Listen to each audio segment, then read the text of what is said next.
I am Dr. Frank Gomez from Sayville, New York, and today we're going to be talking about traumatic brain injuries.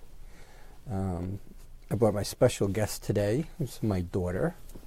She was involved in a really bad car accident back in March of 2016. So why are we talking about traumatic brain injuries today? Because there's a lot of questions around, what to do, how to take care of them. There's so many different ways that we can get traumatic brain injuries, car accidents, slip and falls, even sports injuries. A lot of times now, big thing is the concussions from sports. Doing Facebook Live too, by the way, and got to fix that once in a while. So some of the things that happen is as the cumulative effects happen, the brain starts to get more and more injuries, which means is every time you get into an accident or a slip or fall concussion, you damage the brain, and brain cells actually die.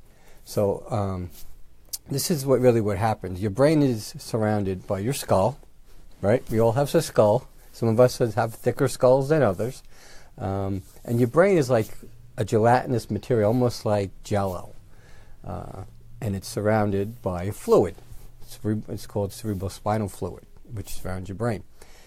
So if you come and you actually stop and abruptly, like a car accident, or if you get hit, you get hit from a sports injury, you may stop and your head may stop, but your brain keeps moving because it's in this fluid, and then it bounces off of your skull, and sometimes it's very mild and you don't even know that you have the injury, but you will notice that maybe down the road or even a couple hours later, you start to forget things, right? You even forget names, depending on how bad the injury is.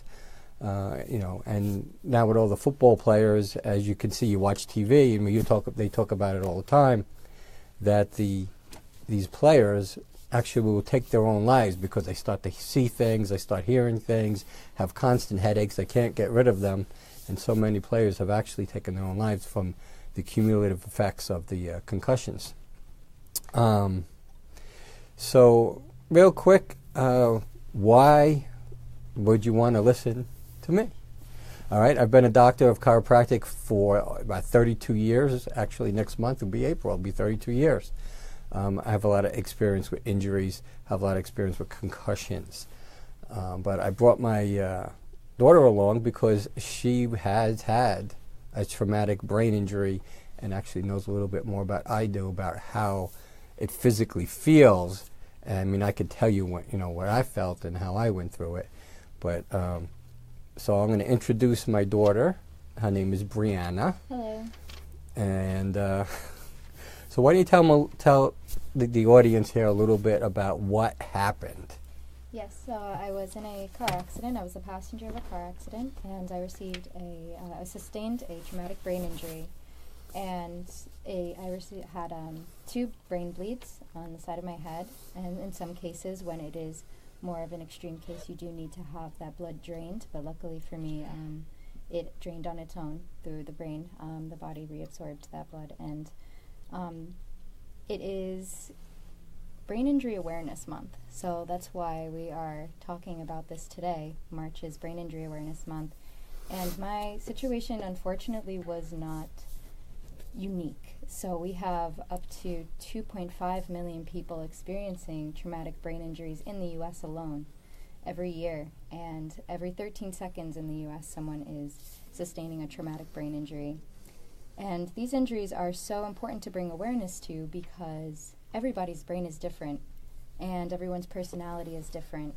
And when your brain, which is the computer of how you act and behave, storing all of this information about who you are, when that computer crashes, when you have this injury, it scrambles your personality, your behaviors, how you react. And since everyone's brain is different, this injury can show up with so many different symptoms. And it's so good to bring awareness to this injury so that we can be more patient and understanding of an injury that ranges in so many varieties of symptoms. And someone can have the same exact injury as someone else, and because they're two different people, they will experience different symptoms. So by bringing awareness to traumatic brain injuries, this is how we can really begin to bring healing to those millions of people who experience this every year. Yeah, and some of the stats, one of the stats is that 50,000 people a year die from traumatic brain injuries. We talked a little bit about how to get them. Some of them are like, toxins, and from food poisoning you can actually get traumatic brain injuries. It's, things like shotgun wounds and things like that. But those are very high-end traumatic brain injuries, and we're not really talking about those particular ones today. But I want to throw this out. If anybody has any questions or comments, you can give us a call right now at 631-766-9931. We'd be happy to listen to what you have to say, and hopefully we can help you out with some of the questions. So, she had this accident, and I walk into the hospital. She was in Florida. Actually, I'm going to backtrack a little bit. It was one evening, I woke up. I'm an early riser, so I usually get up around 5 o'clock on an average. And I checked my phone, and there was like a few calls from Florida. And I was like, who's calling me from Florida? The only person who was in Florida at the time was Briana and my brother. So I was like, all right, let's see what's good. So I call up, and it's a hospital. And, you get that crazy call, and a lot of parents that are out there, you've been through this before. And you're trying to figure out, okay, it's one of the two. Somebody's in trouble. And it actually took me almost 2 hours before I got the person that called me, and then she told me what was going on. And immediately you think of the worst. And so anyways, we had to fly down there, me and her mom. We went down, and we went in. By the time I got to the hospital, she had all these wires and tubes, and found out that she had 2 brain bleeds. So want to explain a little bit about waking up in the hospital and how that affected you? Sure. So when I woke up in the hospital, I really do not remember anything from the first hospital visit, because I did go to one hospital at the time. And they had told me afterwards that I didn't know who my mom was at first. And anytime we had gone through the memories of being in that hospital for the first time, I really couldn't recall anything. I had just woken up, and I knew that I wasn't where I was supposed to be, and they told me I was in a car accident. I asked if my friends were okay, and I just remember not really being able to think.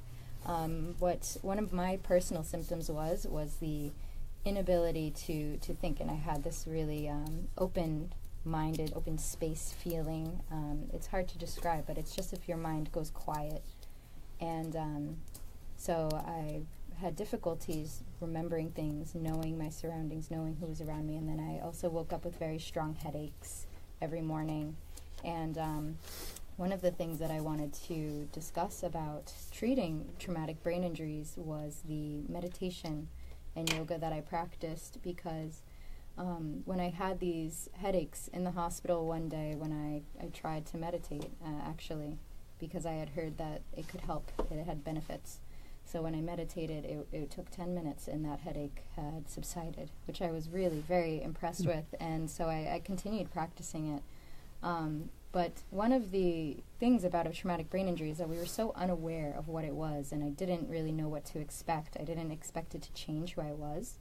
My personality changed completely to a very quiet and introverted person, when I would before have been very outgoing and open. And when I had this injury, we didn't really know what to expect.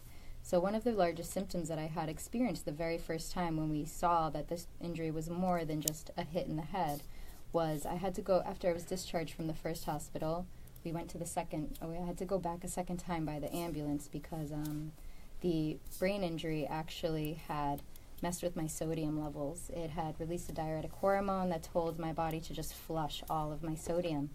So I was about to have a seizure when the hospital, the ambulance came and brought me to the ICU. And so this injury is way more than just hitting your head, and the effects and the symptoms from this injury could be vomiting and nausea and physical symptoms that you would think are unrelated to the brain. So I had been on a verge of a seizure when I went back to ICU, and it is not what you would expect it to be. Symptoms come later after you have the injury, after the first initial injury happens. Yeah, and real quick, for those of you on Facebook Live, below you can leave comments and questions, and I will definitely answer them. And I'll put a link down where you can donate some money if you wish to do that to help the people and families of the traumatic brain injuries. The name of my website is totalhealthwellnesscenter.com. Again, totalhealthwellnesscenter.com. You can go in there and find out about a lot of nutritional supplements and things that will help you with traumatic brain injuries. You know, one of the things that can happen from a brain injury, it could really totally mess up your digestive system. Like Briana was saying, it caused her sodium body to flush out. You can get something what's called a leaky gut from brain injury, because now the stimulation from your brain going to your gut system isn't quite normal. And leaky gut is actually what it sounds really is. Things leak in and out of your gut that are not supposed to be there. You have trouble digesting your food, especially proteins. And there are certain things that you can do, certain types of foods that you can eat, and nutritional supplements that you could take, which is one of the things that we do in the office. We take extensive blood work of people, and we find out exactly where you are deficient. And once we find those deficiencies, we can fill the gaps with better diets, which are customized to each person, and supplements and vitamins too. And you'd be surprised of the changes that are actually made. So, Briana, why don't you talk a little bit about like some of the foods that these people can. So having a brain injury, it is important to be giving your body the best food that it can have, because your body is going through a large recovery process, and anything that you put into your body is going to go into those cells that are rebuilding and healing your body. So that's why it's so important to be proactive about giving your body the best fuel that it can have while it's recovering and building those new cells. There are many different foods that you can have that help your brain healing. Healthy fatty foods like avocados and walnuts were things that I ate, as well as sweet potatoes, cooked sweet potatoes. You want something that is going to be easy for your body to digest.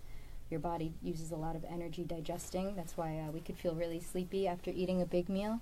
So when you eat soft cooked foods, steamed foods, vegetables, root vegetables like sweet potatoes were really good on your digestive system, and they offer a lot of vitamins and nutrients for your healing. So when your body has to use less energy to digest those softly cooked foods, it can spend more time recovering and restoring your damaged tissues and cells and things like that. I know when I did the blood work because I was having issues with my digestive system, when I did the blood work and we saw deficiencies, I know there were supplements that I began to take that my father had given me that started to really help me put my digestive system back in balance. Yeah. So those supplements are really important, and I noticed a big difference after I started taking them. You know, supplements are important. A lot of people used to think, or maybe still think, that you don't need to take vitamins and supplementation because you can get everything that you need through the foods that we eat. And the foods that we eat right now are not really healthy. You have to do your research, and finding foods that are organic is really good for you if you are especially ill. Mm-hmm. Having organic foods that don't have pesticides, because your body does have a harder time filtering through those toxins. You want to give your body the best food to use all of its energy towards, as much energy as it can, towards healing rather than digesting and detoxifying. Yeah, well, most of the foods the general public eats, they don't really know too much about organics, although it is becoming a larger and larger trend. There's the pesticides, herbicides, and hormones, all kinds of things. And even if you think you might be eating well, you may not. Again, you can leave it. If you have any questions regarding diet and supplementation, just leave on the comments below if you're watching through Facebook Live. Otherwise, you can give us a call, 631-766-9931. A few things that you might want to think about taking as a supplementation is fish oils. Fish oils, especially the omega-3s, is what is really important when it comes to brain injuries, to try to enhance the healing and strengthening the cells in your brain and in your nervous system. Another thing is glutathione, which is a radical fighter. Free radicals. Yep. That's how we get a lot of injuries from the free radicals, just from the sun and from the air and some of the foods that we do eat. So that's something that you should take. And turmeric is a good anti-inflammatory. And again, when you have an acute injury, you're inflamed everywhere. So, that's also something good. And lauricidin is just a good immune system builder. Again, your brain has a lot to do with your immune system, and not to do with everything. So, CoQ10, energy. All right, your body produces energy in the cells. It's called ATP, but you don't really need to know that. But CoQ10 will definitely help you with that. So those are just a few things, and there's so many other things that you could take. And then, what would you suggest that you took? I did take turmeric, a turmeric supplement, and turmeric is a root, and you can take it in a pill form. It's a powder, it's an herbal supplement, and you can take it that way. I also took grapeseed extract, which was really good. I didn't expect to have notice any changes when I took the grapeseed extract. It was a tincture, and it was in a bottle. I got it at the natural whole food store, and a few drops a day on my tongue, and it tasted like grape. It wasn't anything weird or bad tasting, and it brought me a lot of clarity, and that was one of the things that I struggled with when I was healing from the injury, was my memory. And it really helped me to have a better short-term memory. As things were happening throughout the day, I was able to recall a lot better. And I was surprised with the difference that I saw with that. So I would definitely recommend to anybody who has a traumatic brain injury. It helped me a lot to use that grapeseed extract. So if you were looking for something else, I would say that would be helpful to try. And then again, those healthy, high-fat foods like avocados, the walnuts, the what did you recommend before? That was the fish oil. Yep, yeah, the fish oil is definitely helpful because your brain needs that healthy fat to restore and to rewire its original systems, and it's all that healthy fatty tissues that it needs to rebuild. So those will definitely be helpful in healing and recovering. Yeah, and for those of you who watch this video or listen to the recording on churchtalkradio.com, you can always call my office at 631-991-3492, and I will be happy to answer your questions about any injuries that you might have, or nutritional supplements that you might think about taking. And I can talk a little bit about what we do at the office and how the blood work is analyzed and how we come up with our custom supplementation diet plan for our patients that we have there. So again, it's 631-991-3492, and in Sayville, New York. But you can call from anywhere. The great thing about doing this wellness type of work is we can help you. If you're from California, you can be in Canada. You just have to have ability to get your blood tested and send it to me, and we can analyze it, and we can talk on the phone about how we can help you out. So anything else you have to add there, Briana? Yes, well, I guess that since it is Brain Injury Awareness Month, this month I have been doing a fundraiser to raise money for traumatic brain injury survivors, and that is through the nonprofit Love Your Brain. And what Love Your Brain does is they give the opportunity for people who have experienced traumatic brain injuries to have free meditation and yoga classes for their healing. And I mentioned this earlier before. What was so great about me doing meditation for my healing was that you get to connect and be more aware of yourself and it really empowers you to take your healing into your own hands. This injury can be so widespread in the symptoms, and it is difficult for doctors to really pinpoint what you can expect as far as your healing. So practicing something like yoga and meditation, something that brings you relaxation and helps you to connect better with yourself, could really help you to understand more about the changes in your injury, gain patience, more patience and more focus and clarity. And it also has scientific benefits like strengthening the connections in your brain to things like focus and patience and awareness. So and it allows the brain to restore more gray matter in your brain, and they've even shown higher levels of endorphins, happiness hormone in your brain when practicing meditation consistently for weeks at a time. And when you're healing from this injury, it is really nice to have something to look forward to, something you can practice, and something that doesn't take a lot of energy or effort. So Love Your Brain is the nonprofit foundation that I'm raising money for, and they will be able to help traumatic brain injury survivors go to meditation and yoga that's specific for their traumatic brain injuries. So you can go to, if you're interested in helping to support traumatic brain injury survivors, the website that I'm personally raising funds for is called give.classy.org/Briana, BRIANA, and that stands for Love Your Brain. So again, that's give.classy.org/Briana, LYB. And that's my personal donation fund for Love Your Brain, but you can feel free to go